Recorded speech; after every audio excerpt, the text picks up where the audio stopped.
अब उसकी बनावट ऐसी है कि सामने आप देख रहे ये पहाड़ी सी है ना, ये अरावली पहाड़ी है, और इसके पीछे ये सरिस्का नेशनल पार्क है, टाइगर प्रोजेक्ट है, और इसके नीचे ही बिल्कुल एक गाँव बसा हुआ है। ये एक छोटी पहाड़ियाँ हैं और ये बड़ी पहाड़ी है ऊंची। तो ये इसका ऐसा है, इसका जो वैली है पूरा गांव बीच में बसा है। तो बारिश का पानी जो इसमें पड़ता था, ये बादल बनाया हम लोग, बारिश का पानी इसमें आता है और पानी सारा बह के ये निकल जाता था, क्योंकि इधर ही पहाड़ी है, इधर ही पहाड़ी बीच का ये पूरा रास्ता है, उसी बसा है। तो पानी जब प्रेशर से आता है ऊपर से तो पूरा बह जाता है।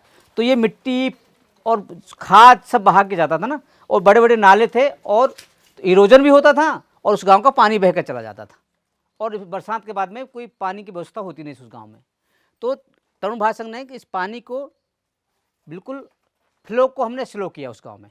तो बारिश जो यहाँ बूंद पड़ती है और तेज गति से बह के जाती थी, उसको हमने यहाँ पे ब्रेक किया, यहाँ पे ब्रेक किया, यहाँ पे ब्रेक किया, यहाँ पे ब्रेक किया। ब्रेक करके तो ये क्या हुआ, पानी जो बड़े तेज रफ्तार से जाता तो स्लो हो गया, फ्लो को स्लो कर दिया। अब उसका क्या हो, ये जो बनाए हैं हमने जोहड़ बनाए हैं, जैसे ये डिज़ाइन आप देख रहे हैं ना, ये जोहड़ के डिज़ाइन है, ये सारे जोहड़ हैं ये सारे।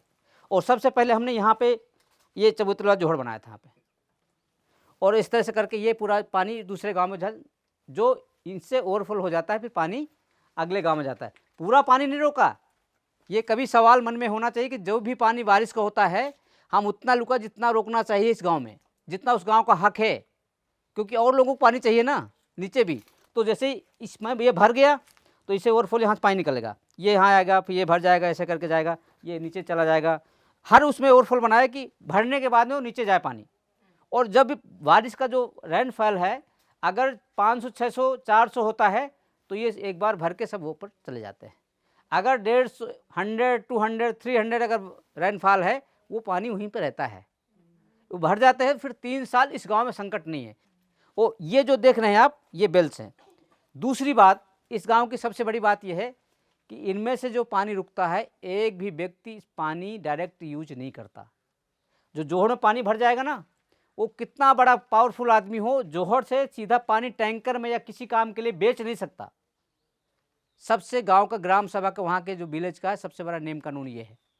वो क्योंकि वो धरती के नीचे जमा होगा, नीचे जाएगा, और जिसको सिंचाई करना है, पीना है, करना, इनमें जो जोहड़ के ऊपर पानी है, पशुओं के लिए अलाउ है, पक्षियों के लिए अलाउ है, जंगली जानवरों के लिए अलाउ है, वो पी सकते हैं, कोई दिक्कत नहीं है। लेकिन कोई आदमी चाहे कि मैं सिंचाई अपने खेत की कर लूँ, नहीं। अगर परिपक्व है हमारा, पूरे साल उसमें पानी रहे, एक तो ये हमारा, तो तरुण भारत संघ का हमने कहा 98% जो होता है कि अधिकतर ज़मीन में पानी जाए, ऐसे साइट सिलेक्शन करते हैं लोगों से पूछ के लोग। और 2% ऐसा है कि वो जोहड़ के ऊपर पूरे साल पानी रहे। तो कैसी साइट सिलेक्शन होगी, जहाँ पे पानी रिचार्ज, वैसी जगह करें जहाँ पे पानी बहुत कम रिचार्ज होगा, तो वहाँ पे ऐसी साइट सेलेक्ट करेंगे। जहाँ पे ज़्यादा रिचार्ज होगा उसी साइट सेलेक्ट करें कि धरती के नीचे पानी चला जाए तो सूरज उस चोरी नहीं कर पाए। और 2% जो करते हैं, हर गाँव में 1-2 जोहड़ बनाना पड़ता है, वो जानवरों के लिए ज़रूरी है। अगर उसमें पानी नीचे चला जाएगा तो फिर वो कहाँ से पिएंगे। तो ऐसी साइट बना दी जिसमें पूरे साल पशुओं को पानी पीने के लिए, पक्षियों को पानी पीने के प्रबंधन रहे। जंगल में बनाते हैं, पहाड़ के ऊपर बनाते हैं, और वो सीधा इनडायरेक्ट से लोगों को और डायरेक्ट दोनों फ़ायदे हों। एक मॉडल है, इसको अभी हम एक ये काम देख पाएंगे और एक ये 2 काम देख पाएंगे वहाँ पे पूरे में। इसलिए मॉडल को हमने यहाँ समझाने को, क्योंकि हमारे पास इतना समय नहीं और चलना बहुत पड़ता है, तो हमने एक मॉडल की, ताकि आप उसको कि परिवर्तन जो आता है एक काम से नहीं आता है। तो उस गाँव में जो परिवर्तन आया, इतना बनाया तब आया है। कई बार लोग गलतफहमी में हो जाते हैं कि नहीं, तरुण भारत संघ ने तो एक काम बना दिया, परिवर्तन आ जाएगा। नहीं, उस गाँव में जब ज़्यादा काम करेंगे तो परिवर्तन आएगा, और लंबे समय तक काम करें जब परिवर्तन आएगा। 1 साल में, 2 साल में हम अपने काम की शुरुआत कर सकते हैं, लेकिन उसके जो बेनिफिट्स हैं, उनके इम्पैक्ट हैं, अगर देखना है तो हमें लंबे 10 से 15 साल काम करना पड़ेगा उस इलाके में, उस जगह में, इस तरह काम करने में। क्योंकि तभी आपको पेड़ दिखेंगे, तभी आपको हरियाली दिखेगी, तभी आपकी खेती दिखेगी, है ना, तभी धरती के अंदर रिचार्ज होगा।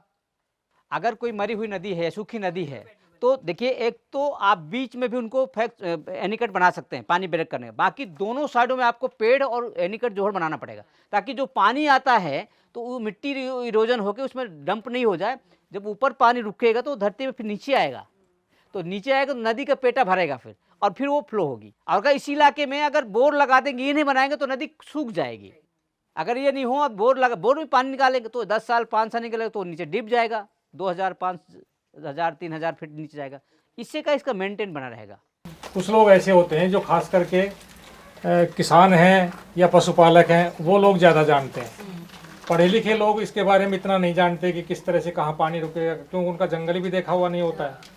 तो ऐसे लोगों से संपर्क करके उनसे हम पूछते हैं, उनको ले जाते हैं, पहले उनकी मीटिंग करते हैं। मीटिंग में तय होता है कहाँ कहाँ पर बने हुए होते हैं। तो कुछ लोगों को ज़रूर मालूम होता है कि यहाँ पर बनेगा तो अच्छा रहेगा, उसको हम देखते हैं जाकर, और देखकर हमको ये लगता है कि हाँ इसमें इन्होंने जो बताया बिल्कुल सही है। तो उस जगह की फिर हम अपने हिसाब से और गांव के लोगों के हिसाब से मिलकर सर्वे करते हैं, तकनीकी रूप से, और वो भी परंपरागत रूप से।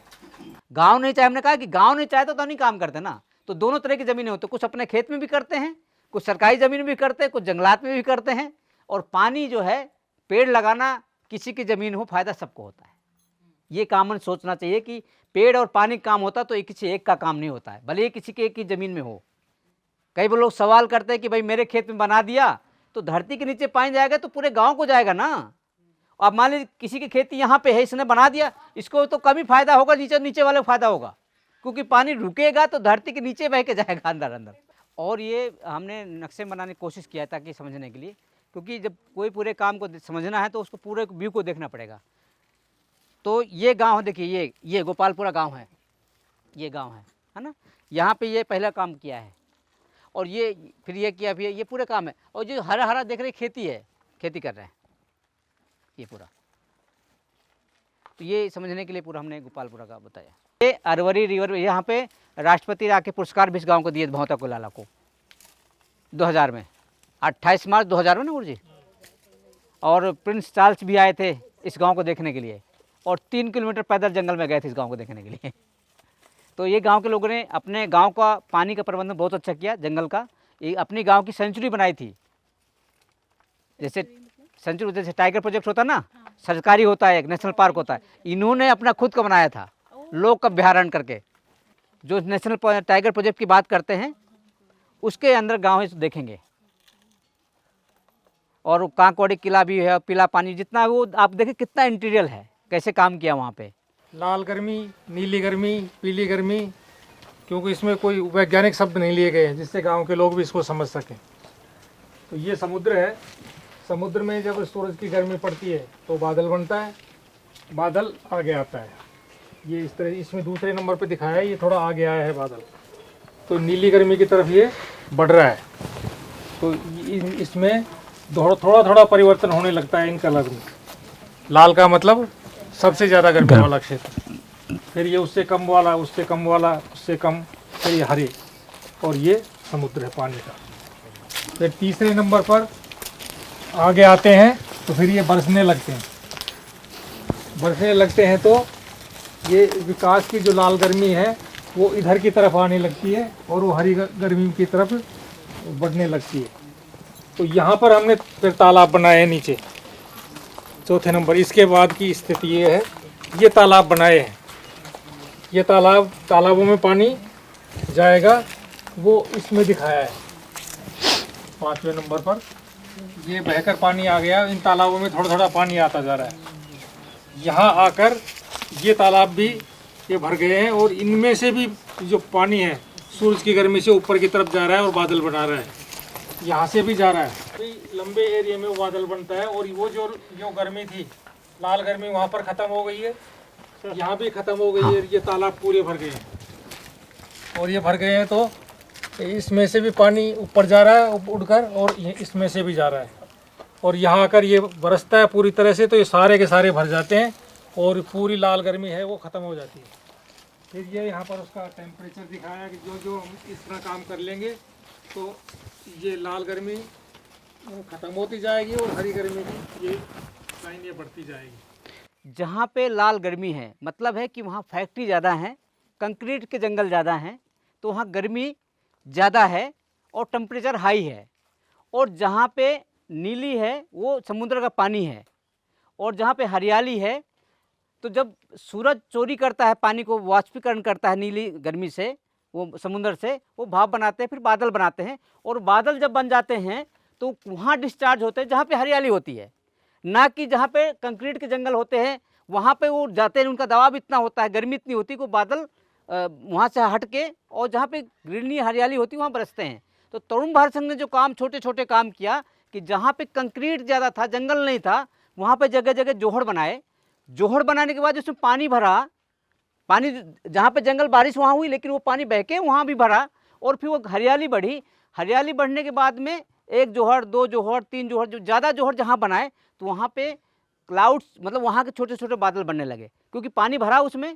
तो जो भी और हरियाली हुई तो बारिश ज़्यादा होने लगी फिर उस इलाके में, और वहाँ पे एक समुद्र के क्लाउड्स बन के आते, वो दोनों मिल गए और वहाँ भी डिस्चार्ज होने लगे, बारिश ज़्यादा होने लगी, और धीरे धीरे वो कंक्रीट वाली गर्मी पीछे हटती गई और हरियाली और नीली गर्मी आगे बढ़ती गई। मेन सिंपल समझाने का ये है कि जिस इलाके में छोटे छोटे इस तरह काम होंगे, तो यहाँ कंक्रीट इलाके हैं जहाँ पे जंगल ख़त्म हो गया है, कुछ नहीं है, तो वहाँ पे ऐसा प्रयोग करने से हरियाली आती है। और आज एक नासा के वैज्ञानिक थे, उन्होंने एक अच्छी रिपोर्ट दी थी भाई साहब को, तो उनमें से छांट के इसको सरल रूप में हमने उसको हिंदी में लोगों को समझाने के लिए हम बनाया गया है इसको, कि हम जब जोहड़ का काम करते हैं तो किस तरह से परिवर्तन होता है। ये इसका राजस्थान का ट्रेडिशनल जल प्रबंधन का एक महत्वपूर्ण अंग था, क्योंकि उस समय पर कोई साधन नहीं थे पानी के, बारिश के पानी को रोकने का और उसको यूज करने का, पानी का रोकने का, उसको यूज करने का, दोनों ही साधन हैं। क्योंकि सीढ़ियाँ जो बनी हैं, क्योंकि पानी निकालने कोई साधन उस समय नहीं था, तो अभी ये उस ज़माने का सबसे बेहतरीन ओल्ड उदाहरण था। और पानी के राजस्थान में पानी कमी थी, तो बावड़ी जगह जगह जहाँ पे राजा थे या साहूकार थे या कोई ऐसे दानी थे कि जो पानी के प्रबंधन के लिए पुण्य का काम समझा जाता था यहाँ पे। इसको इससे देखें कि पानी का काम, पुण्य का काम, सबको पानी को पीने के मिले, खुला पानी मिले, तो इसीलिए इसमें कोई प्रबंधन नहीं था। हाँ, वहाँ के जो भी प्रबंधक थे, राजा थे, जो भी थे, लोग थे, गांव के लोग थे जहाँ जहाँ, तो वो एक बहुत बड़ा हम मानते हैं कि पानी का प्रबंधन के लिए है, मशहूर है। और अभी भी जहाँ जहाँ, क्योंकि अब यूजलेस इसलिए हो गई हैं क्योंकि इसको केवल देखने के लिए रह गए हैं, क्योंकि हमारे पास साधन बहुत हो गए हैं, बोरवेल्स हो गए हैं, कुएँ हो गए हैं, और बहुत सारे साधन हो गए हैं। तो इसलिए बावड़ियों का यूजलेस इसलिए हुआ है। हम उसको इस तरह से देखते हैं कि ये अभी भी इस तरह की चीज़ें हमारे समाज को जोड़ने का काम करती थी, और सामूहिकता का एक एकाग्र होकर लोग इसका संरक्षण करते थे, इनको बचाने का काम भी करते थे।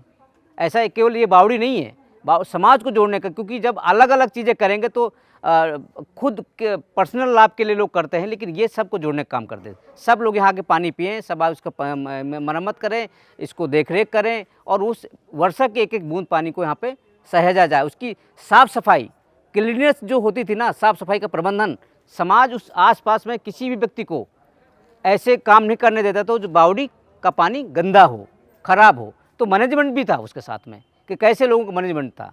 तो ये बावड़ी एक राजस्थान की ट्रेडिशनल नॉलेज और जल प्रबंधन का एक अनूठा उदाहरण है।